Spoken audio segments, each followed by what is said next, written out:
What's up, folks?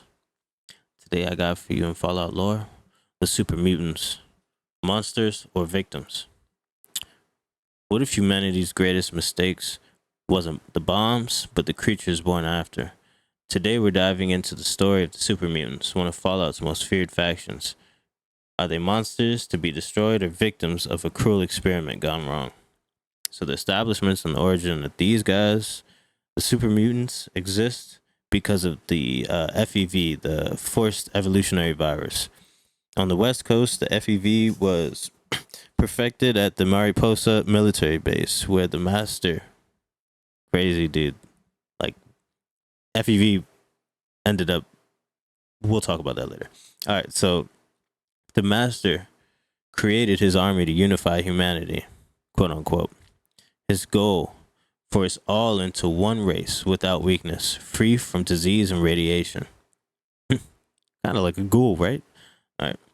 On the East Coast, the Institute rediscovered FEV and used it in the Capital Wasteland and on the Commonwealth, creating a different breed, larger, dumber, and more violent. So, important knowledge and lesser known facts on these guys. So, the West Coast Super Mutants vary, right? Some retain intelligence. Marcus and Fallout New Vegas, right? Kind of smart. Others become mindless brutes, like Nightkins, right? West Coast mutants exposed to stealth boys, suffering from schizophrenia and paranoia, adding layers of tragedy to their existence.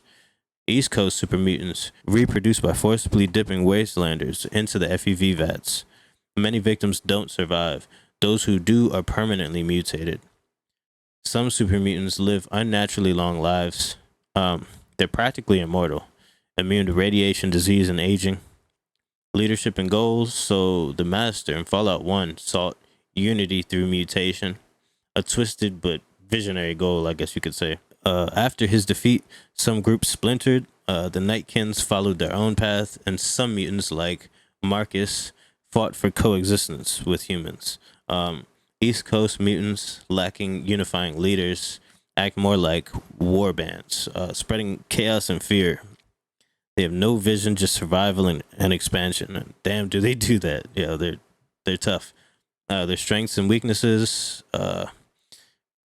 pretty much practically immortal. We'll say that. Like immunity to radiation, they have massive strength, capable of wielding heavy weapons and enduring environments that would kill humans. So you gotta wear a suit, like a hazmat suit or one of those big armor suits all day. Their numbers grow rapidly as long as the FEV is available, and they have it unlimited amounts. I don't know how. Trust me, I can barely find it, but they have it. Their weaknesses: many lose intelligence, making them unpredictable and easily manipulated. West Coast Nightkin suffer mental collapse due to stealth boy addiction. East Coast mutants lack strategy or diplomacy, leaving them fractured and brutish. So their impact, right, on Fallout society. Mutants are feared universally. Fear humans see them as anything but monsters. In rare cases, like Jacobstown and New Vegas, they're proving capable of peace, right? However, their existence destabilizes entire regions, raiding settlements, killing wastelanders, and blocking expansion of human society. For a verdict, the Master's Army, twisted vision, but with a goal, evil by method, but not mindless, right? West Coast survivors, mix, some neutral, even good, trying to coexist. And the East Coast mutants, largely evil, driven by violence and instinct. You don't believe me? Go find out. In the end, the super mutants are just like monsters. They're victims of science gone wrong, of humans' ambition unchecked, right? But when victims become predators, survival leaves little room for sympathy. What do you guys think?